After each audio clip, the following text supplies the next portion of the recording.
Assalamualaikum warahmatullahi NIM 228113150 akan menyampaikan rangkuman daripada sejarah sistem tari topeng, sintren, brai, dan ronggeng bugis, dosen oleh Bapak Hero Prayogo MPDI. Tugas mata kuliah Cirebon Study, sejarah dan sistem tari topeng, sintren, brai, dan ronggeng bugis. Yang pertama, tari topeng. Tari topeng adalah salah satu tarian tradisional yang ada di Cirebon.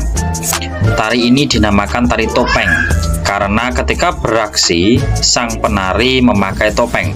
Konon pada awalnya, tari topeng diciptakan oleh Sultan Cirebon yang cukup terkenal, yaitu Sunan Gunung Jati. Ketika Sunan Gunung Jati berkuasa di Cirebon, terjadilah serangan oleh Pangeran Welang dari Karawang. Pangeran ini sangat sakti karena memiliki pedang Curug Sewu. Melihat kesaktian sang pangeran tersebut, Sunan Gunung Jati tidak bisa menandingi walaupun telah dibantu oleh Sunan Kalijaga dan Pangeran Cakrabuana. Akhirnya Sultan Cirebon memutuskan untuk melawan kesaktian Pangeran Welang dengan cara diplomasi kesenian, yakni tari topeng. Dalam tarian ini merupakan elemen utama yang memainkan peran penting. Topeng-topeng yang digunakan mewakili berbagai karakter tokoh cerita yang diceritakan melalui gerakan tari. Setiap topeng memiliki ciri khas. Tari topeng Cirebon tidak hanya sekedar hiburan, tetapi seringkali memiliki nilai-nilai moral atau pesan yang disampaikan melalui gerakan dan cerita yang dibawakan. Tarian ini juga merupakan bagian penting dari ucapan adat, perayaan keagamaan, atau acara budaya lainnya di Cirebon.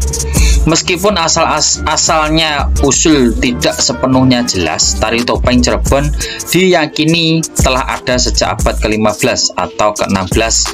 Selama bertahun-tahun, tarian ini terus berkembang dan menjadi bagian penting dalam budaya seni pertunjukan tradisional Indonesia, khususnya di wilayah Cirebon.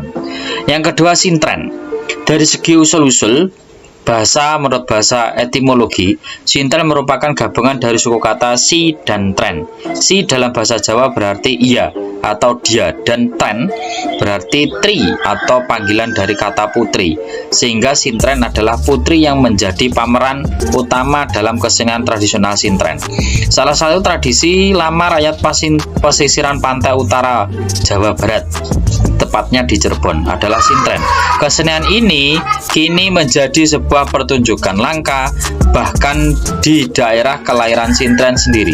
Sintren dalam perkembangannya paling-paling hanya dapat dinikmati setiap tahun sekali pada upacara-upacara kelautan selain nadran atau pada hajatan-hajatan orang gedean. Berdasarkan keterangan dari berbagai sumber kalangan seniman tradisi Cirebon, sintren dimulai dikenal pada tahun 1940-an. Nama sintren sendiri tidak jelas berasal dari mana. Namun katanya sintren adalah nama penari yang masih gadis menjadi starring dalam pertunjukan ini. Sintren adalah sebuah seni pertunjukan tradisional yang berasal dari daerah Cirebon, Jawa Barat, Indonesia. Pertunjukan ini melibatkan seorang penyanyi atau penari perempuan yang konon memiliki kemampuan supranatural atau mistis. Sintren biasanya dipercayai memiliki hubungan dengan dunia gaib atau memiliki kemampuan supranatural yang memungkinkan untuk berkomunikasi dengan roh dan entitas spiritual. Dalam pertunjukan sintren, sang sintren akan memainkan peran sebagai medium atau perantara untuk berkomunikasi dengan roh atau entitas spiritual. Pertunjukan ini sering diiringi oleh musik tarian tradisional Cirebon. Meskipun memiliki unsur mistis dan spiritual, pertunjukan sintren juga dianggap sebagai bagian dari warisan budaya seni tradisional masyarakat Cirebon. Yang ketiga adalah seni brai. Kesenian brai menurut Wahidin diperkirakan muncul sekitar abad 14 Masehi. Berbentuk berupa nyanyian yang dibawakan sekelompok masyarakat dan dinyanyikan secara bebarengan. Kemudian kesenian ini digunakan sebagai media penyebaran agama Islam oleh Karena itu, syair lagu yang dinyanyikan dalam senian Bray berisikan puji-pujian dan ajakan mendekatkan diri kepada Allah. Bray dalam beberapa sumber berasal dari kata birahi atau baroya yang memiliki makna kasmaran sebagai sebuah ungkapan gairah kecintaan kepada Allah Subhanahu wa Ta'ala yang dijembatani dengan alat musik. Kesenian Bray awalnya ditampilkan di keraton, namun seiring berjalannya waktu kini dinikmati siapa saja.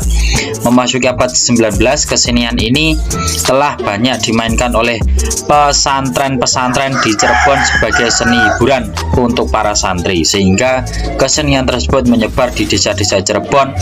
Pada perkembangan selanjutnya, seni Bray ini dimainkan oleh warga pada acara-acara keagamaan maupun syukuran, contohnya pada tanggal belasan sampai 20-an bulan Muharram atau Lailatul Qadar, Maulid Nabi, kelahiran bayi, selamatan rumah, dan selamatan di makam. Kemudian terakhir adalah ronggeng Bugis. Lahirnya ronggeng Bugis menurut penuturan sumber dari kalangan keraton, kesepuhan, dan keterkaitan dengan sejarah awal berdirinya kerajaan Islam di Cirebon pada 1482 Masehi. Sunan Gunung Jati menyatakan kemerdekaan kerajaan Cirebon dan lepas dari kekuasaan Maharaja Pakuan Pajajaran. Pada saat inilah Cirebon mempunyai pasukan teknik sandi yang diberi nama prajurit Sandi Yuda. Tugasnya melakukan kegiatan spionase di wilayah Pajajaran untuk mengetahui reaksi dari pernyataan kedaulatan penuh kerajaan Cirebon. Kata ronggeng dalam kesenian ronggeng Bugis adalah penari pria yang berbusana wanita, sedangkan pengertian kata Bugis adalah salah satu suku ras bangsa di wilayah Indonesia yang mendiami Pulau Sulawesi Selatan dan sekitarnya. Kekecualian tersebut dapat dipahami karena ronggeng yang dimaksud berbusana wanita tiada lain adalah wadam atau banci. Kata Bugis juga berarti nama makanan tradisional Jawa Barat berwarna hijau yang terbuat dari ketan dan enten, kelapa parut yang diberi gula Jawa. Makanan itu serupa koci sehingga disebut dengan Bugis koci. Makanan ini merupakan kuliner khas Cirebon yang menyertai upacara-upacara adat atau genduri. Beberapa kesimpulan yang dapat diambil yaitu keanekaragaman budaya, tari topeng, sintren, Bray, dan ronggeng Bugis adalah contoh nyata keragaman budaya Indonesia. Kedua, ekspresi seni tradisional, tarian-tarian merupakan bentuk ekspresi seni tradisional yang telah bertahan selama berabad-abad. Mereka tidak mencerminkan keindahan gerakan dan kostum, tetapi menyampaikan cerita makna yang mendalam. Tiga, pentingnya warisan budaya. Tari topeng, sintren, Bray, ronggeng Bugis adalah bagian integral dari warisan budaya Indonesia. Yang terakhir, pentingnya pendidikan seni melalui pertunjukan pengajaran tarian tradisional ini. Generasi muda dapat belajar tentang sejarah, nilai-nilai, dan keterampilan seni yang telah diwariskan oleh nenek moyang. Sekian, terima kasih yang dapat saya sampaikan. Mohon maaf apabila banyak kekurangan. Akhir kata, wassalamualaikum warahmatullahi wabarakatuh.